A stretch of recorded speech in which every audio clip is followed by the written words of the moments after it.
50 ஆண்டுகள் ஒரு துறையில் இருப்பதென்பது வெறும் உழைப்பு மட்டுமல்ல, அது 50 ஆண்டுகள் கற்றுக்கொண்ட அனுபவங்களின் தொகுப்பு. கருப்பு வெள்ளை காலம் தொட்டு டிஜிட்டல் தொழில்நுட்பம் வரை ஒருவர் புகைப்படம் எடுத்துக்கொண்டிருக்கிறார் என்பதே ஆகப்பெரும் ஆச்சரியம். அந்த ஆச்சரியங்களின் நடுவே தான் அனுபவங்கள் பூச்சொரியும்.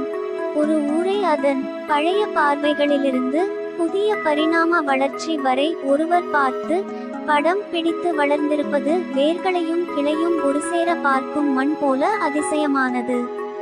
வாழ்வின் எல்லா பக்கங்களிலும் நிரம்பியிருப்பது மனிதர்கள் தான். அப்படி எத்தனையோ மனிதர்களை தன் கேமராக்களில் படம் பிடித்தவர். வாழ்க்கை இவரிடம் இருந்தும் இவர் மூலமாகவும் கற்றுக் கொடுக்கும் விஷயங்கள் ஏராளம்.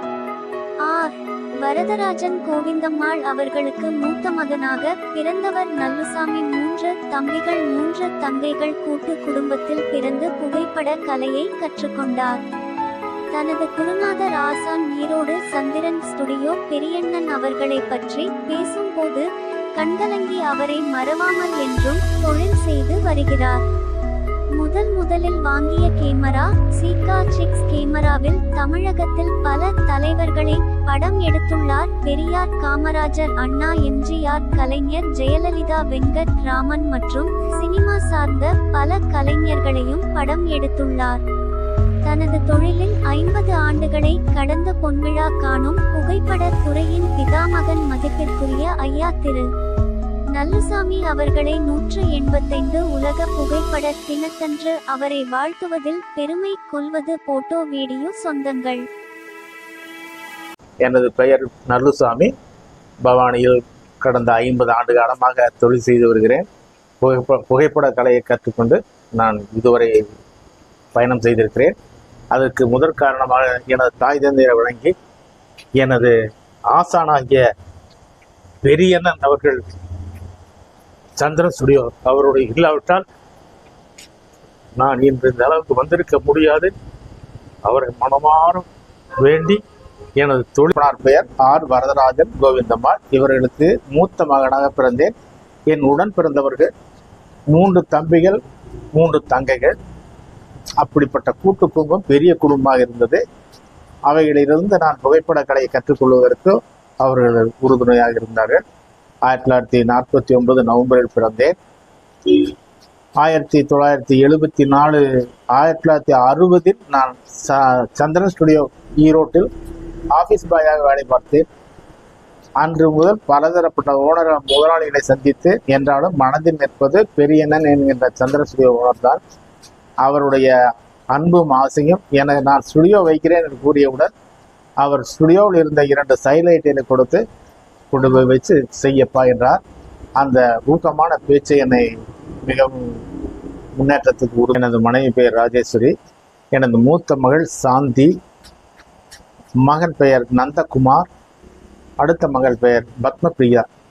சீகா 6 என்ற கேமராவை வாங்குவதற்கு மிகவும் சிரமப்பட்டேன். என்றாலும் அந்த நேரத்தில் உறுதுணையாக இருந்த நண்பர்களும் பெற்றோர்களும் எனக்கு ஹெல்ப் செய்தார்கள். அன்றைக்கு புகைப்பட கலைஞர் தான் அவர்களுக்கு கீழ்கூத்தாக இருந்தது. அந்த நேரத்தில் இதை வாங்கி கொடுத்த பெருமை அவர்களுக்கு சேரும். இந்த கேமராவில் ஆரம்ப காலத்திலிருந்து கர்மவீரர் காமராஜர், அண்ணா, எம்ஜிஆர், கலைஞர், ஜெயலலிதா, இன்று வெங்கட்ராமன் ஆகியோர் பலதரப்பட்ட படங்களை எடுத்த பெருமை இந்த கேமராவுக்கு உண்டு. இந்த கேமராவில் எடுத்த நாங்கள் எங்களுடைய பாணியில் சொல்லக்கூடிய ரிசல்ட் என்பது வேறு எந்த கேமரா வருவதற்களை பிளாக் அண்ட் ஒயிட் என்றால் அது இது போன்ற கேமராவில் தான் கிடைக்கும் என்பதை நான் முன்னே தெரிவித்துக் கொள்கிறேன். இது எங்களுடைய முதல் சங்க குரு போட்டோ. இந்த படம் சென்னையில் சிப்பாட்டா மெம்பராக வேண்டும் என்பதற்காக பவானியிலிருந்து குறிப்பிட்ட நபர்கள் சென்று அங்கே சிப்பாட்டா நம்பர் வாங்கி கொண்டு வந்தோம். அது முதற்கொண்டு நாங்கள் ஃபிலிம் பேப்பரை வாங்க எங்களுக்கு சௌகரியமாக இருந்தது. அந்த நிலை மாறி எல்லா இடத்தையும் ஈஸியாக கிடைக்க வேண்டி வந்துடுச்சு. ஆரம்பித்த சங்கம் பவானி தலைவருடைய நற்செயலால் பவிஸ் பார்க்கில் ஒரு பெரிய சங்க கூட்டம் நடந்து 150 பேர் பக்கம் இருந்தாங்க. அதில் என்னைய தலைவராக இருக்க சொன்னாங்க. நான் தலைவராக இருக்க தேவையில்லை, ஒரு சின்ன இளைய தலைமுறைக்கு வழிவிடுறேன்னு சொல்லி நகர்ந்துக்கிட்டேன். அதனால் என்னை கௌரவ தலைவராக வச்சு அன்று முதல் இன்று வரை பவானி பலதரப்பட்ட சங்கத்திற்கு என்னை அறிமுகப்படுத்தி நற்பெயர் வாங்கி கொடுத்த எனது புகைப்பட நண்பர்கள் அனைவருக்கும் எனது நன்றியை தெரிவித்துக் கொள்கிறேன். பவானி சங்கத்தை தொடர்ந்து ஈரோடு தேர்தல் சங்கத்திற்கு தேர்தல் அதிகாரியாக உதவி அதிகாரியாக என்னை நியமித்து அங்கு உள்ள அனைவருக்கும் என்னை அறிமுகப்படுத்தி உறுப்பினர்களையும் நான் என்றும் மறப்பதற்கில்லை. தொடர்ந்து எந்த ஃபங்க்ஷனாக இருந்தாலும் பெரியவரை கூப்பிடு என்கின்ற அளவுக்கு நற்பெயர் வாங்கிவிட்டு 120 ஃபிலிம் என்று சொல்லக்கூடிய 120யை நாங்கள் இந்த ரோல் கேமராவில் போட்டு இவை கவனமாக பயன்படுத்தி இவை கையாள வேண்டும். அந்த நிலை மாறி இன்று ஃபிலிம் இல்லாமல் டிஜிட்டல் என்ற முறையில் இன்றைய காலகட்டத்திற்கேற்ற கேமரா வந்துள்ளது. எனவே இவைகளில் பயணம் செய்தாலும் என்னுடைய கவனம் பிளாக் அண்ட் ஒயிட் கேமராவில் இருக்கிறது. அதை என்றும் நான் மறப்பதற்கில்லை. எனவே எனக்கு இது பெருமையாக இருக்கலாம். வரக்கூடிய புகைப்பட கலைஞர்களை நீங்கள் நல்லபடியான ஃபோட்டோக்களை எடுத்து நல்ல பெயர் வாங்கி ஒரு லட்சியத்தை அடைய வேண்டும் என்பது என்னுடைய 50 ஆண்டுகால தொழில் செய்த வகையில் நீங்கள் என்றும் சம்பாதிக்க வேண்டியது நற்பெயரை, நல்ல நண்பர்களை. எனது திருமணம் 1976 நடந்தது. 78 எனது மூத்த மகள் சாந்தி பிறந்தார். நான் ஸ்டுடியோவுக்கு முன்னதாகவே ஸ்டுடியோ வைத்து விட்டேன். அன்றே சாந்தி ஸ்டுடியோ என பெயர் வைத்தேன். பெயர் வைத்த யோகமோ என்னவோ பிறந்தது பெண் குழந்தையாக பிறந்தது. அதற்கு அந்த பெயரை சூட்டி விட்டேன். மேற்கொண்டு நந்தகுமார், பத்மபிரியா என குடும்பம் மிக வளமாக செழிவாக நடக்க புகைப்படக்கலை எனக்கு மிகவும் ஒத்துழைத்தது. என்னுடைய 74 வயதை கடந்து விட்டேன் என்ற சந்தோஷமாக நான் தங்களிடம் பகிர்வதை விட தாங்களும் நீண்ட நெடுங்காலம் நல்லபடியாக வாழ ஆரோக்கியமான வாழ்க்கையும் உடற்பயிற்சியும் செய்து மக்களுக்கு இல்லை என்று கூறுவோருக்கு தங்களால் இயன்ற பொருளுதவியும் உதவிக்கரம் நீட்டி அவர்களையும் மென்மேலும் வர தங்கள் அனைவரும் ஒன்று திரண்டு செய்ய வேண்டும் என கேட்டு தந்தையாருடைய வேலை குழுவாக வேலையின் காரணமாக பல இடங்களில் மாற்றலாகி வந்தோம். 63 பவானி வந்தடைந்தோம். 1961 பவானி வந்தடைந்தோம். அன்று பார்த்த பவானியும் இன்று பார்க்கும் பவானியும் பிரமிக்க வைக்கிறது. அன்று செல்லியானியம் கோயிலில் 2 திண்ணைகள், பெரிய பெரிய திண்ணைகள் இருக்கும்.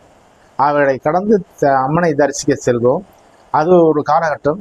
இன்று அவை புதுப்பித்து நல்ல புது பொலிவுடன் வரப்போகிறது. இதே போன்றுதான் சங்கமேஸ்வரர் ஆலயமும் அன்று ஒரு தடவை பட்சமாக போய் ஒரு ரோடு வழியாக போய் பின்னால்லாம் சென்று பார்த்தால் பயமாக இருக்கும். அவைகளெல்லாம் கடந்து இன்று அதிசயமான ஒரு நிலையெல்லாம் முன்னேற்றத்தை உருவாக்கியிருக்கிறார்கள். கூடுதலை உள்ளே சென்று பார்த்தால் பார்க்கும் அதெல்லாம் செய்யும்போது நல்ல ஆனந்தமாக இருக்கிறது. இதே போன்று பவானி பாய்ஸ் ஸ்கூல், கேர்ள்ஸ் ஸ்கூல்களை அவனுடைய ஆரம்ப காலமும் இன்று பார்த்தால் நாம் எங்கே இருக்கிறோம் என்று திகைக்க வைக்கிறது. அதே போல கவர்மெண்ட் ஆஸ்பத்திரி, அரசாங்க ஆஸ்பத்திரி அன்று பார்த்ததுக்கும் இன்று பார்ப்பதற்கும், இன்று நமது ஆஸ்பத்திரியை பார்த்தால் மிக மிக பெரிய டவுனில் உள்ள ஆஸ்பத்திரி போல நல்ல சர்வீஸ் செய்து நல்ல அனுசரிப்போடு டாக்டர்களும் செவிலியர்களும் நல்லபடியாக இருப்பது. அன்று எண்ணி பார்க்கிறேன்.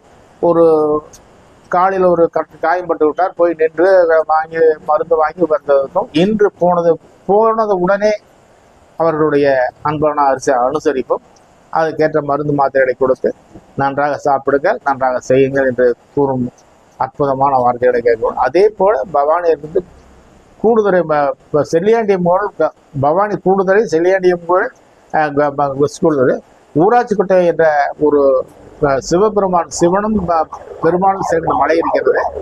அங்கு நான் 63 சென்று சிரமப்பட்டு மேலே ஏறி அங்கு ஒரே ஒரு கோபுரம் அதே ஒரு சாமி இருந்தது. அவைகள் மிகவும் நேர்த்தியாக உள்ளே சென்று பார்த்தால்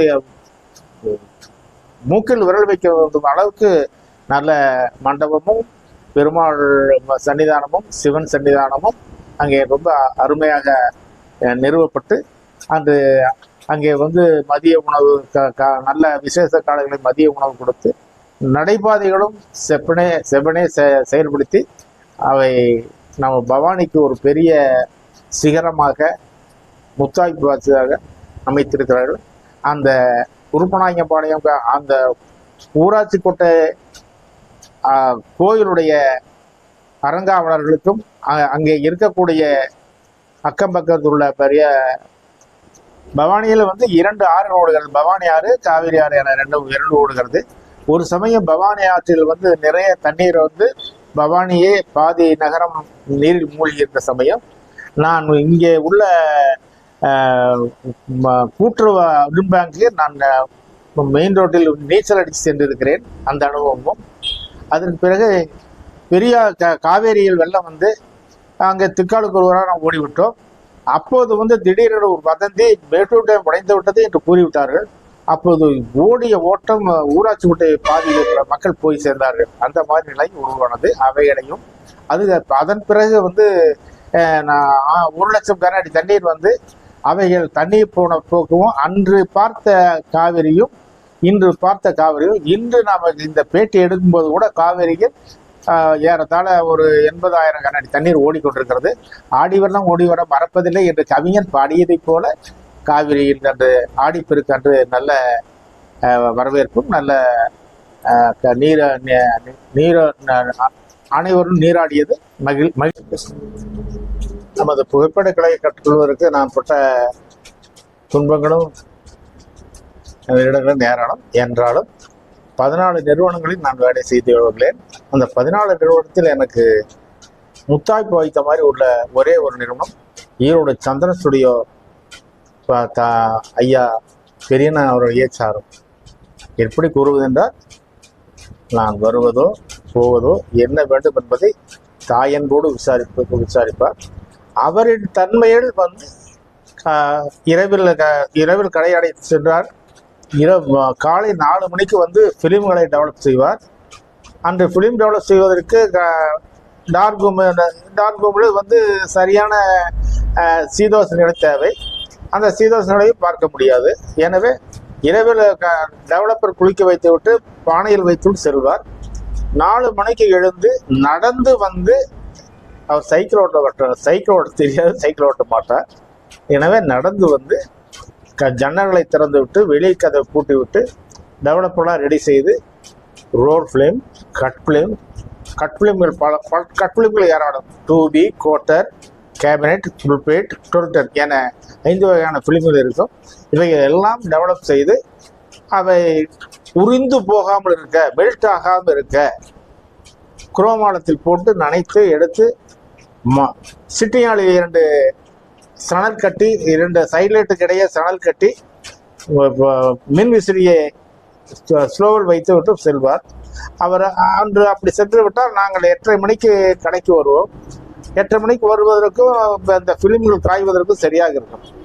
அவைகளை எடுத்து பில் புக்கை பார்த்து பாஸ்போர்ட் இத்தனை, மேக்ஸி கேபினட் இத்தனை, ஃபுல்பேட் இத்தனை என்று நாங்கள் குறித்து தனியாக பிரிப்பார். பாபு என்பது எனக்கு மேலே வேலை செய்தவர். அவர் இப்போதும் இருக்கிறார். சென்னிமலையில் பாபு ஸ்டுடியோ என நடத்தி வருகிறார். மிகுந்த நல்ல அண்ணா. அவரை மறக்க முடியாது.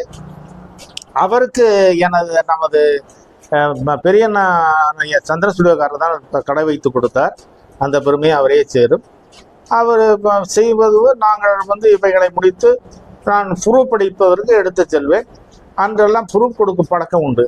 அந்த ப்ரூஃப் பின்புறம் ஆர்டர் நம்பர், சைஸ், எத்தனை காப்பி என அவைகளை எல்லாம் குறிப்பு செய்து தனியாக வைத்து விடுவார்.